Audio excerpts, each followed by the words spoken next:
अस्सलामु अलैकुम वरहमतुल्लाहि वबरकातुह। दर्स कुरान में आज के सबक का आगाज़ करते हैं। अल्हम्दुलिल्लाहि रब्बिल आलमीन, अस्सलातु वस्सलामु अला सय्यिदिल मुरसलीन, अम्मा बअद, फ़अऊज़ु बिल्लाहि मिनश शैतानिर रजीम, बिस्मिल्लाहिर रहमानिर रहीम। अल्लाह ताला इरशाद फरमाते हैं, वइज़ क़ुल्ना लिल मलाइकति इसजुदू लिआदम फसजदू इल्ला इब्लीस अबा वस्तकबर वकान मिनल काफिरीन। तर्जुमा। और याद करो जब हमने फ़रिश्तों को हुक्म दिया कि आदम को सजदा करो तो सब ने सजदा किया सिवाय इब्लीस के, वो मुनकर हुआ, गुरूर किया और काफिर हो गया। तफसीर।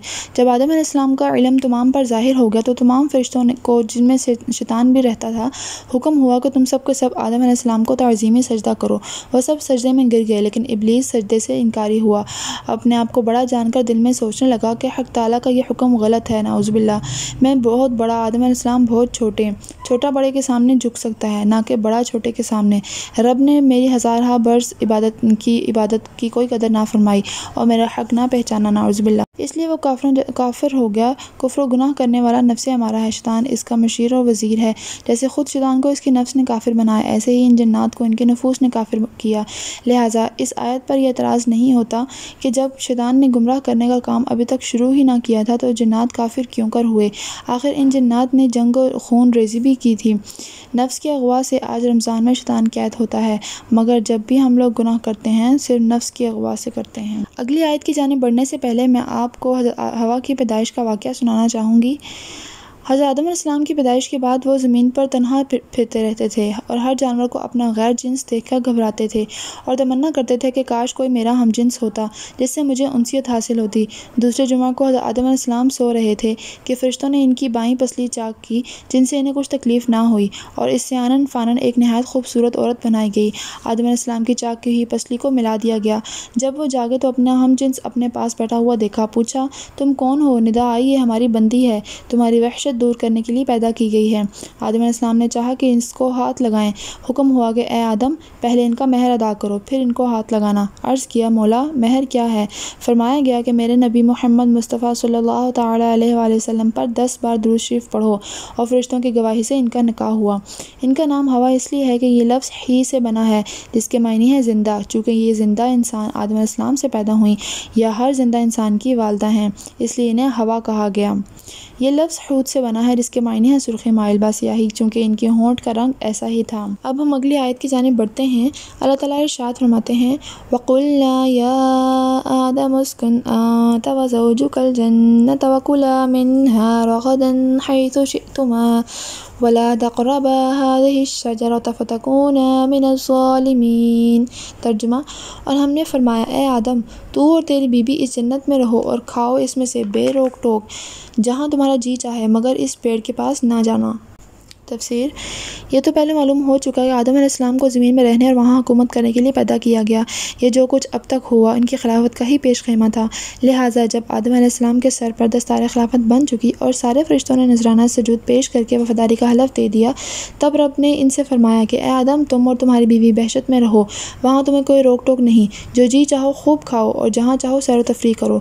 तुम्हें हर चीज़ की इजाज़त तो है, मगर इस दरख्त गेहूँ, इंजीर या अंगूर या कोई और ख़ास दरख्त के पास तक ना जाना, यानी खाना तो क्या इसका ख्याल तक ना करना। जो ऐसा करोगे तो याद रखना कि खराबी में पड़ जाओगे और इससे तुम्हारे ऊपर आफत आ जाएगी।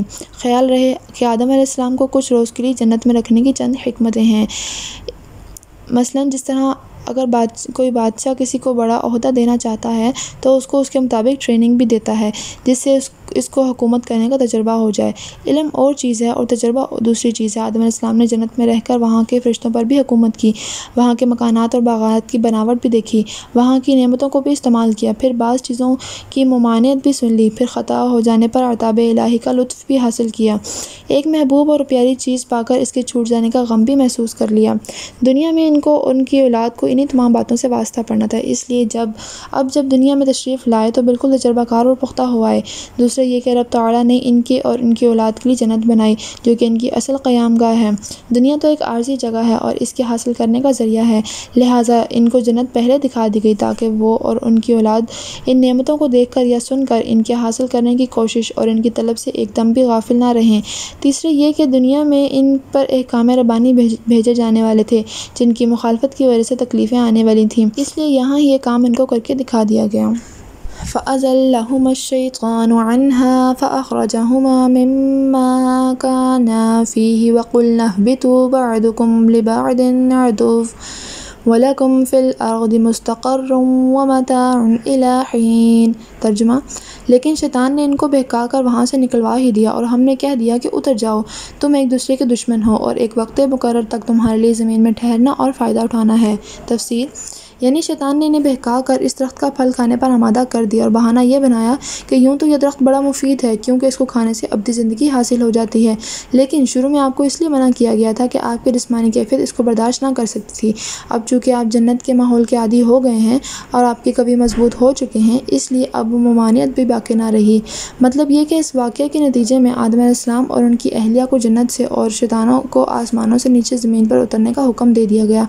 साथ ही ये भी बता दिया गया कि और शैतान के दरमियान रहती दुनिया तक दुश्मनी कायम रहेगी और ज़मीन का यह क़याम एक मुअय्यन मुद्दत तक होगा जिसमें कुछ दिनवी और फ़ायदा उठाने के बाद सबको बिलाखिर अल्लाह ताला के पास दोबारा पेश होना होगा। फ़तलक़्क़ा आदम मिन रब्बिही कलिमातिन फ़ताब अलैहि इन्नहु हुवत-तव्वाबुर रहीम। तर्जुमा, हज़रत आदम अलैहिस्सलाम ने अपने रब से चंद बातें सीख लीं और अल्लाह ताला ने इनकी तौबा कबूल फरमाई, बेशक वही तौबा कबूल करने वाला और रहम करने वाला है। तफसीर, जब आदम अलैहिस्सलाम को अपनी गलती का एहसास हुआ तो वो परेशान हो गए, लेकिन समझ में नहीं आ रहा था कि अल्लाह ताला से किन अल्फाज में माफ़ी मांगे, इसलिए ज़ुबान से कुछ निकल नहीं रहा था। अल्लाह ताला ने जो दिलों के हाल से भी खूब वाकिफ़ है और रहीम व करीम भी है, इसकी इन कैफियत के पेश नज़र ख़ुद ही इनकी तौबा के अल्फाज सिखाए जो सूरह आराफ में मज़कूर हैं, जो कि ये हैं, क़ाला रब्बना ज़लमना अनफुसना व इल्लम तग़फ़िर लना व तरहमना लनकूनन्ना मिनल ख़ासिरीन। आयत नंबर 23, यानी ए हमारे परवरदिगार, हम अपनी जानों पर जुल्म कर गुज़रे हैं और अगर आपने हमें माफ़ ना फरमाया और हम पर रहम ना किया तो हम बर्बाद हो जाएंगे। इस तरह अल्लाह ताला ने ज़मीन पर भेजने से पहले इंसान को ये तालीम दे दी कि जब कभी नफ्सानी ख्वाहिशात या शैतान के बहकावे में आकर इससे कोई गुनाह सरज़द हो जाए तो इसे फ़ौरन अल्लाह ताला से तौबा करनी चाहिए। और अगरचे तौबा के लिए कोई ख़ास अल्फाज लाज़मी नहीं हैं, बल्कि वह हर जुमला जिसमें अपने किए पर नदामत और आइंदा गुनाह ना करने का इरादा शामिल हो, इसके ज़रिए तौबा मुमकिन है। लेकिन चूँकि ये अल्फाज ख़ुद अल्लाह ताला ने सिखाए हैं, इसलिए इन अल्फाज में तौबा करने से कबूलियत की ज़्यादा उम्मीद है। यहाँ ये बात भी समझने की है कि जैसा कि पिछली आयत नंबर 30 से वाज़ेह होता है, अल्लाह ताला ने शुरू ही से आदम अलैहिस्सलाम को ज़मीन पर अपना नाइब बनाकर भेजने के लिए पैदा फरमाया था, लेकिन ज़मीन पर भेजने से पहले इन्हें जन्नत में रखने और इसके बाद के वाक़यात का मकसद बज़ाहिर यही था कि एक तरफ आदम अलैहिस्सलाम जन्नत की नेमतों का ख़ुद तजर्बा करके देख लें कि इनकी असल मंजिल क्या है और ज़मीन पर पहुँचने के बाद इस मंजिल के हसूल में किस किस्म की रुकावटें पेश आ सकती हैं और इनसे निजात पाने का तरीक़ाकार क्या होगा।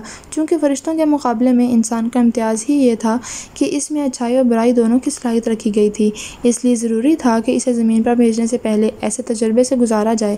पैगम्बर चूँकि मासूम होते हैं और इनसे कोई बड़ा गुनाह सरज़द नहीं हो सकता, इसलिए हज़रत आदम अलैहिस्सलाम से ये गलती दर हकीकत इज्तिहादी गलती थी, यानी सोच की ये गलती कि अल्लाह ताला के हुक्म को शैतान के बहकाने से एक ख़ास वक्त तक महदूद समझ लिया, वरना अल्लाह ताला की खुली नाफरमानी का हरगिज़ इनसे तसव्वुर नहीं किया जा सकता। ताहम चूँकि ये कसूर भी एक पैगम्बर के शायान शान ना था, इसलिए इसे बाज़ आयात में गुनाह या हुक्म अदूली से ताबीर किया गया और इस पर तौबा की तलकीन फरमाई गई। साथ ही ज़ेर नज़र आयत में यह वाज़ह कर दिया गया कि अल्लाह ताला ने इनकी तौबा कबूल फरमा ली और इस तरह इस ईसाई अक़ीदा की तरदीद फरमा दी गई, जिसका कहना यह है कि आदम अलैहिस्सलाम का ये गुनाह हमेशा के लिए इंसान की सरिश्त में दाखिल हो गया था, जिसके नतीजे में हर बच्चा माँ के पेट से गुनहगार पैदा होता है और इस मुश्किल के हल के लिए अल्लाह ताला को अपना बेटा नाउज़ बिल्लाह दुनिया में भेजकर इसे कुर्बान करना पड़ा ताकि वो सारी दुनिया के लिए कफ़ारा बन सके।